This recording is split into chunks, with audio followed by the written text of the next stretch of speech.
So first part that the silence plays is that it gives you certain space to make you feel that you are not independent yet. Yes. Because when you realize that you are not independent, you are just surrounded by the influences of people whom you admire also. Yes.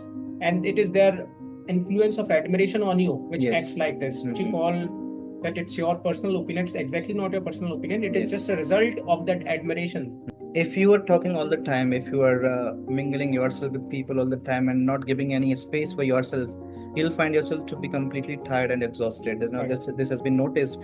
As for example, we can say that at night we sleep, and then in the morning we feel very fresh because we have stored that energy, and silence gives that energy. Right. And that this is how you are able to do your daily tasks.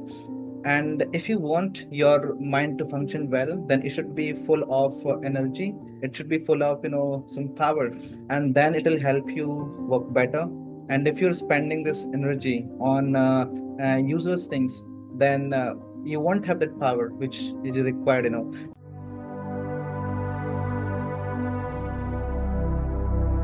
Today's world is full of chaos and turmoil, and people don't find any time for themselves where they can do some self-reflection. And what I believe is self-reflection is the most important thing there is. And the self-reflection is only possible when you are sitting in quiet. Otherwise, if you are in the crowd among the people who are constantly making noise, you will find it difficult to turn inward and do some self-reflection. So this is something which we are going to talk about. Basically, we are going to talk about the power of solitude, right? For some people, solitary can be difficult because they're so much in the habit of being among people that they find themselves uncomfortable when they are not around those people. So this is something which we have to talk about. How can people leverage their silence? They can turn this silence or solitude into their or to their account. What do you think about it? First, let people know that what is power of silence and solitude. Okay. Silence can be defined in many ways, Hmm. but since we are here to talk about silence as a force of energy, Hmm. then we must limit the explanation of silence to the meaning of its non exertion, Yes. which means that when we exert force, it means that we are consuming energy. Yes. And consumption of energy is equivalent to losing energy at the same time. Because when you consume energy, even for the achievement of tasks or to accomplish your objective, whatsoever it is, it requires immense degree of energy. Hmm. So ultimately, we exert that, energy, Hmm. and in that way, we feel ourselves fatigued, we feel ourselves exhausted. So thereafter, we need certain degree of invigoration, right? Yes. So silence specifically here means is that when we don't exert force Hmm. and try to utilize it by by not exerting it, but by preserving it Hmm. and making it more valuable for the bigger task to achieve. Hmm. So you can say that silence is good for achieving a bigger target, Hmm. but for self-realization, which is itself a bigger target. Yeah. So achieving your personal goal, which is confined to materialistic value, could be not that much, bigger task, but self-realization is literally a bigger task. And therefore, silence comes out as a crucial medium or a channel with which we could really achieve this self-realization state. So silence is good for self-realization. It is best channel for feeling and perceiving peace, and it makes you and keeps you calm down in all turmoil or phases of life. So this is what does the power of silence. Yes. It is said that everybody is born with some uniqueness in themselves, and but it's a big challenge for them to figure it out what uniqueness they've got in themselves, and they try very hard talking to people in the hope that they would be letting them know that what specialty, what uniqueness they have got. But what I believe is, if you sit in silence, you would then do some some self-reflection, introspection. You can better understand yourself, because people cannot understand you as much as you do, because they only know the way you behave. They can only tell about yourself, just by seeing the kind of behavior you have, the kind of habits you've developed. But deep inside yourself, you are the only one who know yourself better. So tell me how silence and solitude can be termed as a gateway to self-awareness. Okay, uh, okay, let me just carry forward my point where I left. So we all know that self-realization and achieving a certain degree of peace is what you can say is always the prime objective of humans' life, right? Yeah. Even if you read Gyan Yoga, you find that it is about our happiness, which is at the center, and everything could be done to achieve it. It is all accepted and it is all permitted, right? Now, silence is one among many channels or a medium through which we can really achieve this self realization or to find a certain degree of peace in this full of turmoil life, right? And I think people must at least try it once. Yes. As a part of a channel, as a part that really leads us to experience this, right?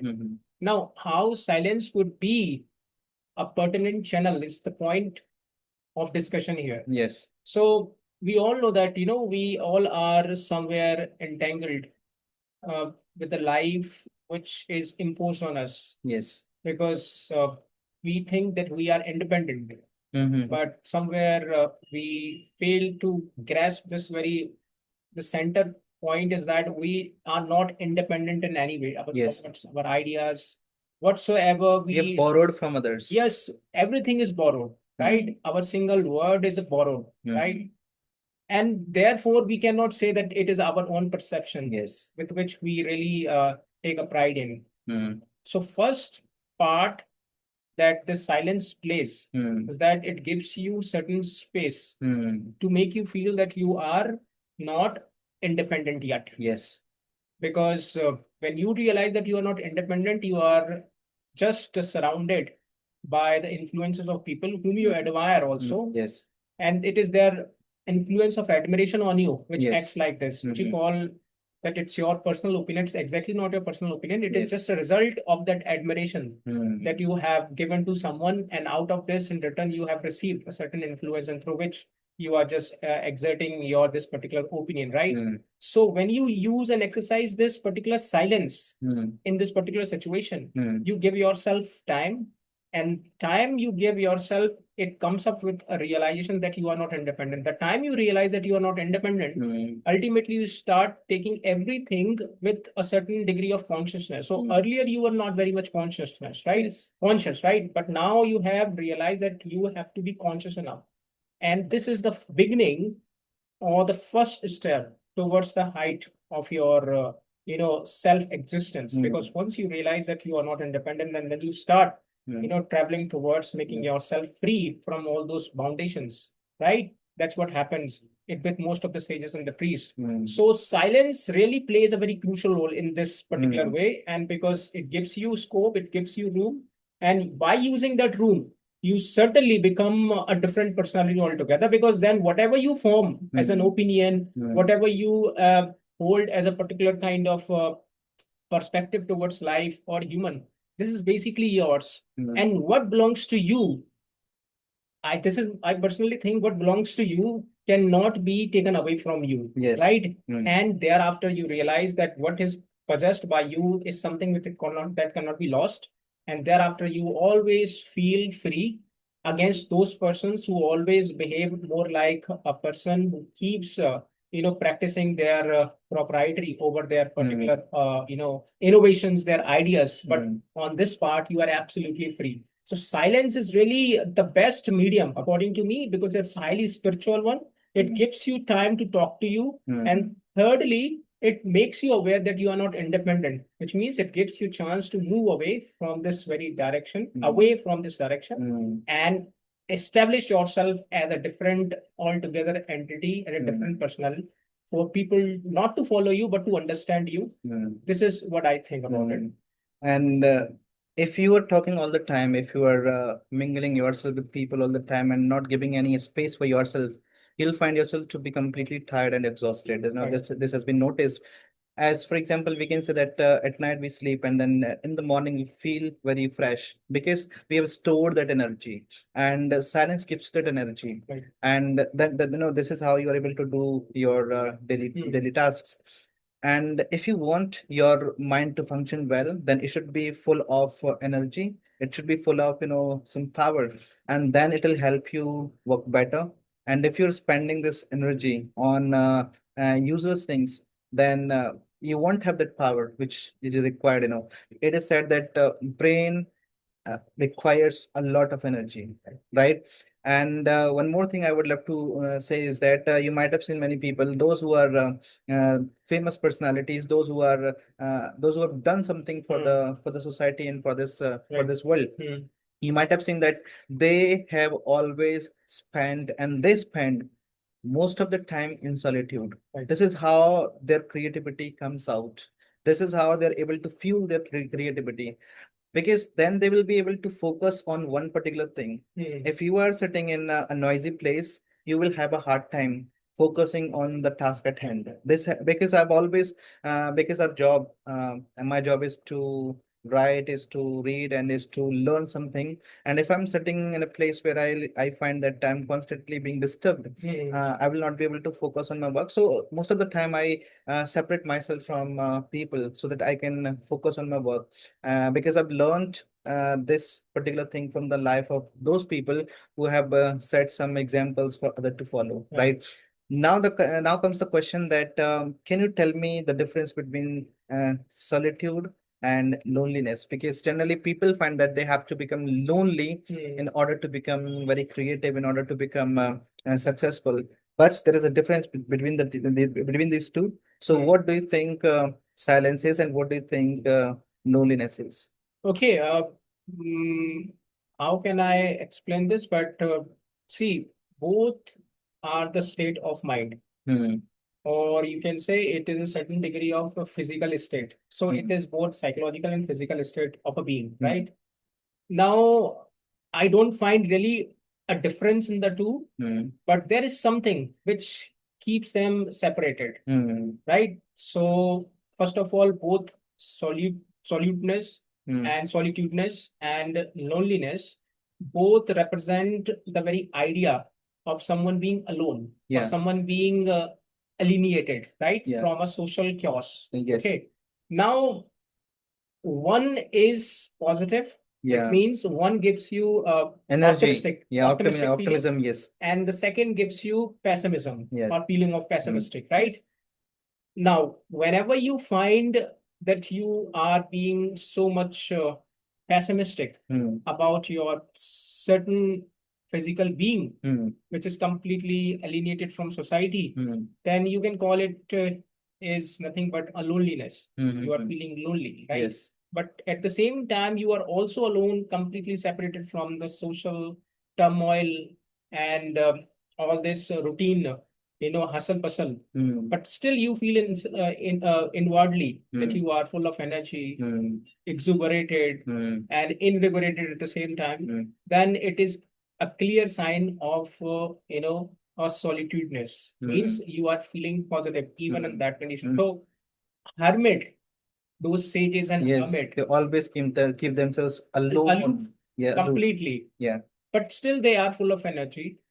They really never feel that they are separated from others because they feel themselves complete. in the position wherever they are, in the Mm. circumstances they are dealing with, Mm-hmm. they are always feeling themselves complete, right? Yes. So they are always positive about it. So in this way, we can say they are practicing solitudeness, not practicing loneliness. Mm. So what I want to say here is this: it is our mental, you know, way of it is our mental speculation, Mm. right? On how do we take a certain state of being, this Mm. physical or mental state of being. Mm. If you feel sad under certain circumstances, then you can call yourself lonely. Even when you are surrounded by thousands of people, Mm. many friends are just standing by you. There are possibility that you might feel loneliness even in Yes. that, right? It happens most of Yes. the time. And even when you are, even when you are all surrounded by people, Mm. right?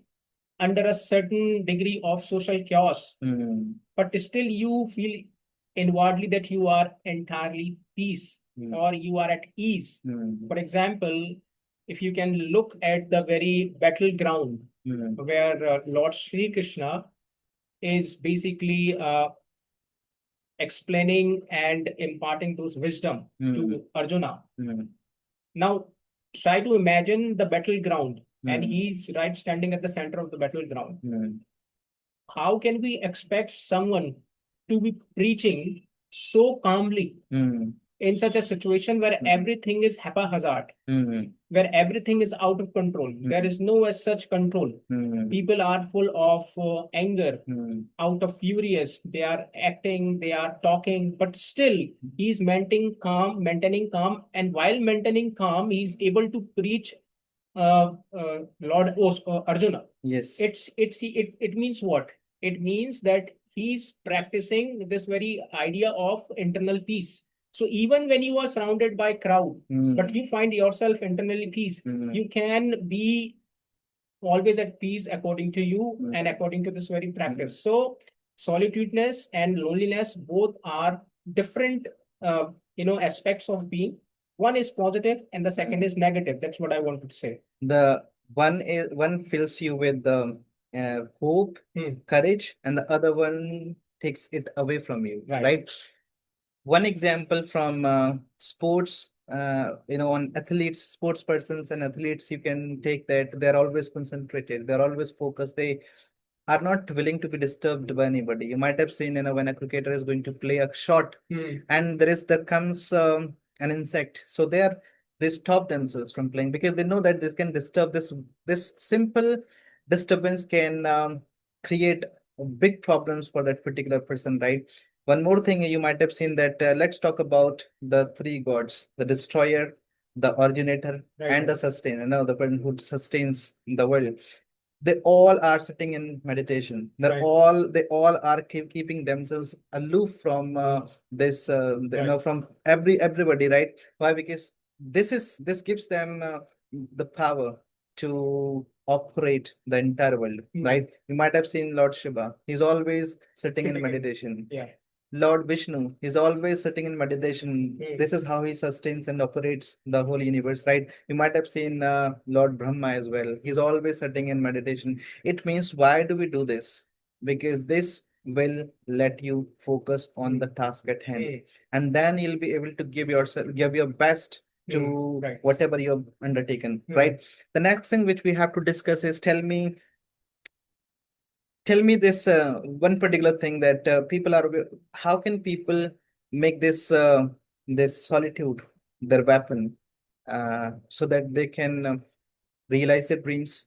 Because generally you have hurt somebody, and you are now feeling yourself to become exuberant, right? You are full of energy and you just want to turn things around, but the next day you find yourself to be completely exhausted, and you think that this is just something which is spoken and it is written, but this is not practically possible. So how can people give themselves this liberty which can help them practice the solitude?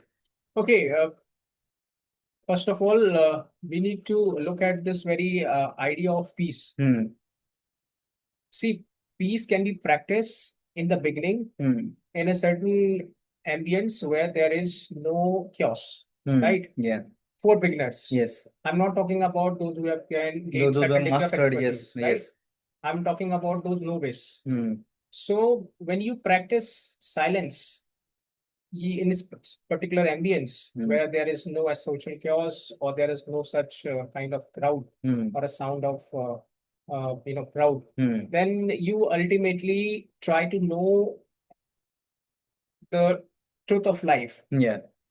I have seen through books that people whom we really admire, let's say whosoever wrote this Vedas, because we really don't know who wrote those Vedas, but there are people in group who wrote those Vedas.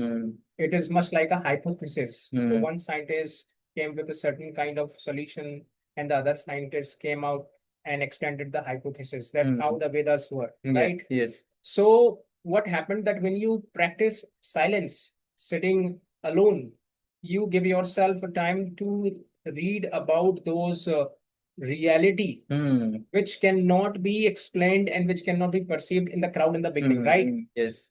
So what exactly comes to you in the beginning is that you realize that certain things cannot be solved out. For example, that suffering and suffering and happiness, right, are the subjects that cannot be overpowered by human. It Yes. means is that it is a part and parcel of human Yes. existence. So even if you have gained a certain degree of Knowledge, supremacy yes, in yeah. your wisdom, in your overall stature, you cannot really overpower suffering, and Yes. you cannot neglect, you cannot make it not happen to you. We are not going to gather such power. We can simply change our perception. Yes, we can only change our perception, or you can also be little more precise in this. You can see it as a reality which cannot be changed, Yes. right? So something when you realize it's a reality that cannot be, subsided, or it's really futile to make attempts to subside it, then ultimately you realize that since it's a part of us, me personally, then it's possibly a part of everyone. Yes.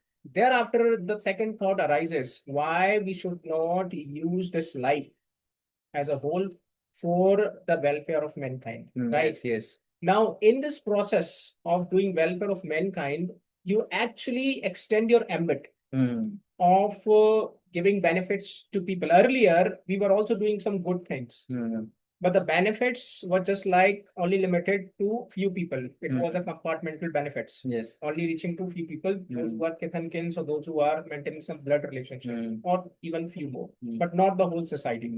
But those whom we call really the saint and the priest or social reformers, they are the one who extended their ambit, their reach to the large number of people. So when you use this power, you really make a good thing happen in the society, and it really happens and only happens when you practice this solitudeness, when you practice this silence. So silence are really is really one that multiplies not just benefit but also happiness.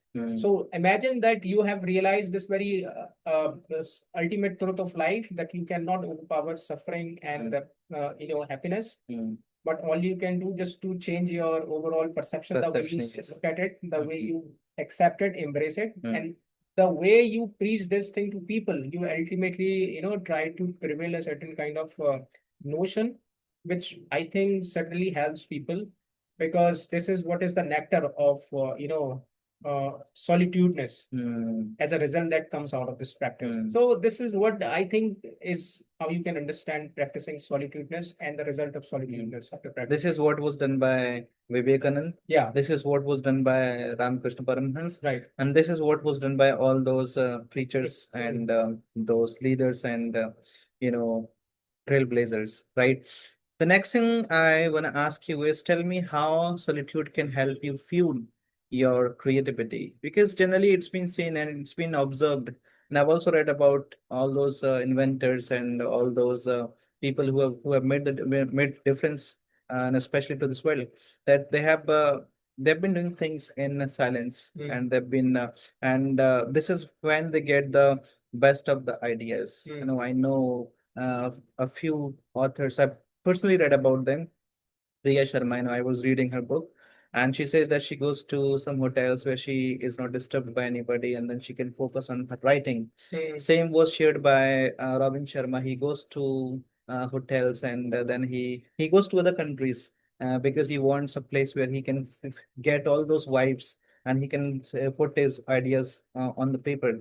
So this is done by them because they are able to go deeper into themselves, and they can come out. They can just, it is just like swimming in an ocean and reaching those pearls of wisdom which they are looking Right. for. And this is only possible when they are they have got one pointed concentration. This is only possible when you are doing something in silence.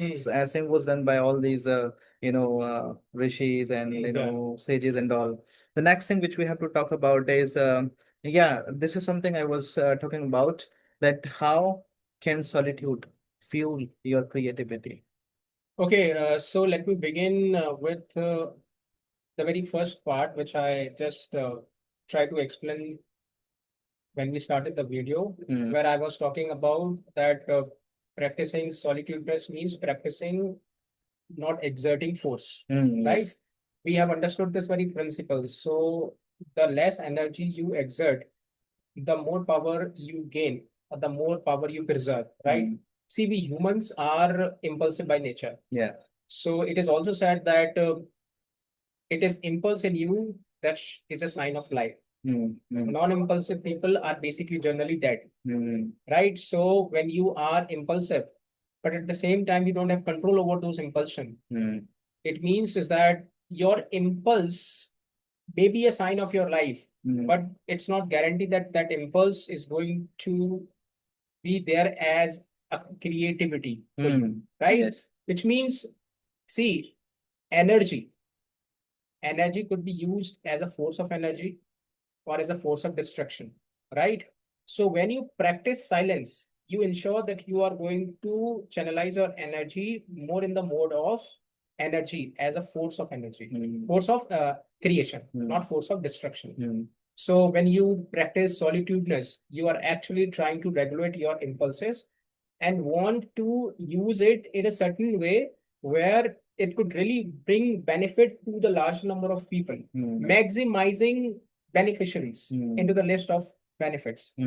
This is what I want to say. So this is really an important thing because whosoever practice solitudeness, I think is the one has realized the reality of life, that the only and the sole purpose of human life is to do welfare for other. This is literally, Yes. however, I don't say that if I am advocating it or supporting it, it means I should be behaving in the same way or I should be also holding certain. See, I may not be very much kind of a welfare kind of personality or doing charity. But the fact is that you cannot deny the facts. So even if you are the follower of this or not, it is a universal fact, right? So practicing solitudeness always gives you this very chance where you can really make things good around you, right?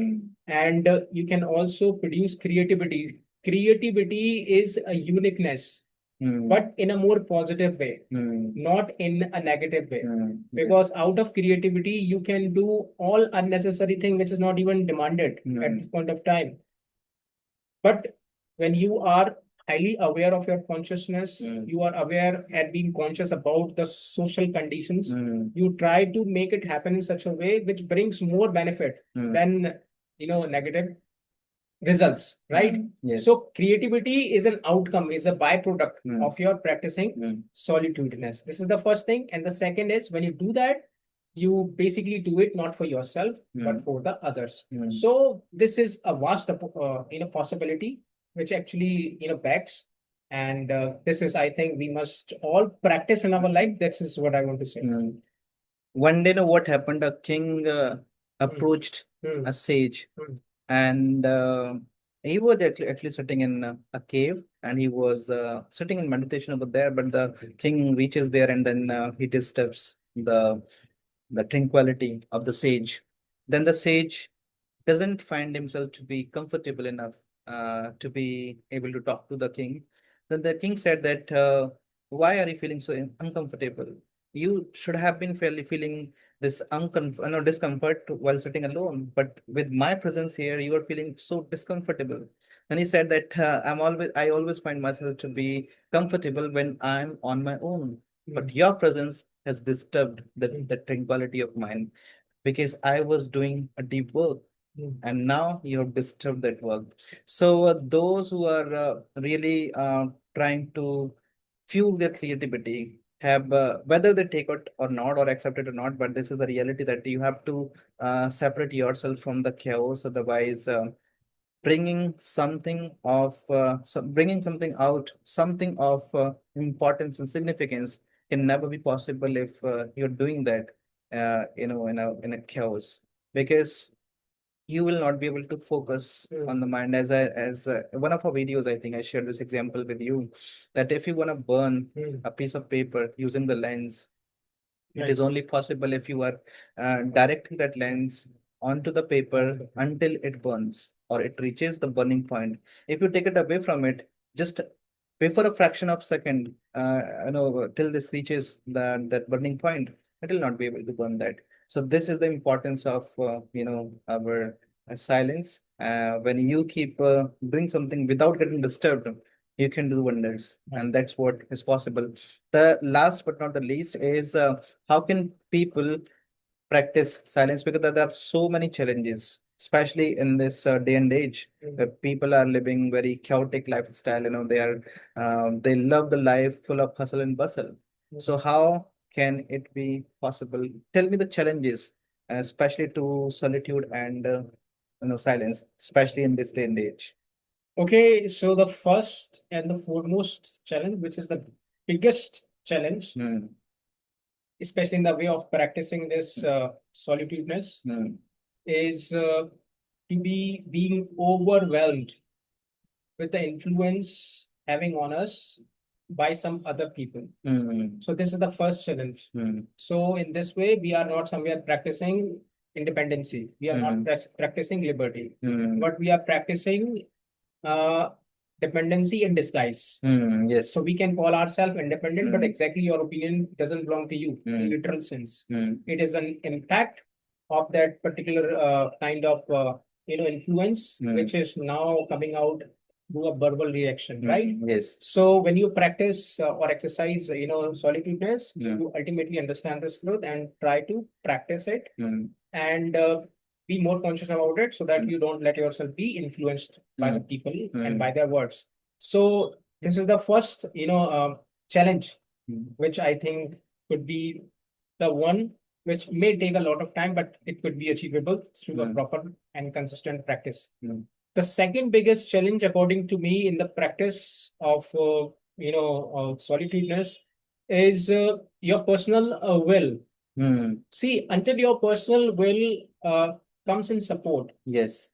I think you may be thoroughly conscious of the reality, but until you press yourself enough to be on the path or to Yes. trade on the path, which is relevant in this case, I think nothing could be achievable. For example, you have to push yourself Yes. right on the road to step forward in the direction. Mm. Sitting alone and just exchanging ideas and opinions through words may not be enough, right? Yes. So you have to take actions. Action. So action, not taking action, is the second challenge in this particular direction of people not being able to practice this solitude. Now, The these are problem the is people are daydreaming, so these are but the they're not being action takers. yeah, they They're are not daydreaming. action. Obviously, they are not, according to me. So Mm. these are the two biggest challenges. If you can, I think, do a certain work on it, I think it could be easily. Uh, I think you can do it something with it, and you can make it a part of your life. That's what I want to say. Simply put, you should be clear about your vision, Yeah, and then you should also be clear about the steps which you are to take. right. Otherwise, if these are not clear, then molding yourself is going to be impossible. Right. For example, if I might have shared this example, somebody said that he just wanted to hail a taxi because he had to go somewhere. Then he said he hailed a taxi and then said that let's go. Then the driver asked him where to. He said let's go. So Where where to? where to? That has to be this where and whys and hows must be clear, and then you'll find that it is going to be easy. But first, all the things must be very clear. Your vision must be clear. So these are the things which we had to talk about. If you are, living in solitude and you are putting it to your account, then this can do wonders for you, right? And these five horses are basically the senses of yes, ours, and we sitting in the chariot is basically signified as mind, yes, and the conscious particular title is given to the Lord Krishna. Krishna, yes. So it's better to engage with ourselves consciousness, which is Lord Krishna, and let conscious drive us, Yes. not our mind drive us. Because the time when we gave this harnessing power to our mind, then these horses, these five horses, the five Will senses, be misled. will definitely mislead us, and Yes. there'll be no return thereafter. So once we start practicing all these things, the life is really going to be nice, and reaching our goals is not going to be that difficult for us. We have to be very, very clear about it. There is no, I don't believe in quick fixes. They don't exist actually. So the people who are really action takers will be putting all these things into practice, and they'll be trying to incorporate all these things so that they can reach the goals. And this is going to be very easy for them. They have to make efforts, but things will become easy because they know what they have to do, right? So with this, I'm going to wrap this show up, and then I'll be seeing you in the next video. Till then, take care.